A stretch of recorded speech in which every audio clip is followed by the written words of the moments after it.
За 11-р зүйл дээр төрийн захиргааны байгууллага агентлагийн статустай үндэсний зохицуулагч байгууллага гэдгийг шинээр байгуулж байгаа юм байна. За дагах хуулиар агаарын тухай хуульд өөрчлөлт оруулад уур амьсгалын үндэсний хориг татан болгож байгаа юм байна.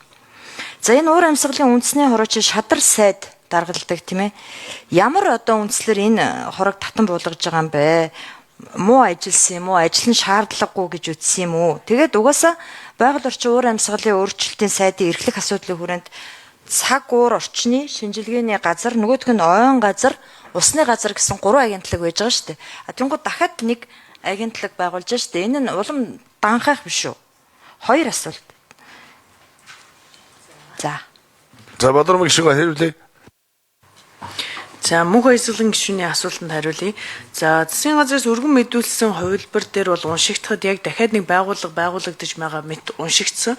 Тэгэхээр бид нар энийг тодорхой болгоод яамтай хэлцээд бид нар шинэ байгууллага байгуулахгүй урс цаг уур орчны хяналт шинжилгээний асуудал эрхэлсэн байгууллага буюу одоо цаг уур дээр энийг хийнэ гэж бодож байгаа учраас энэ бид нар энэ өөрчлөсөн одоо санал хураалгах гээд байгаа ажлын хэсгийн өөрчлөлтүүд бол яг энэ үндэсний зохицуулагч байгууллага нь ус цаг уур орчны хяналт шинжилгээний асуудал эрхэлсэн төрийн захиргааны байгууллага байх болно гэдгийг баталгаажуулж байна. Тэгэхээр түрүүн би өөрчлөн биш яг тэрний харьяанда энэ чиг үүргийг цаг уур хариуцнаа гэдэг түрүүн Далаанбаатар гишүүний асуултанд хариулснаар бид ямар нэгэн шинэ байгууллага үүгээр байгуулахгүй байгаа.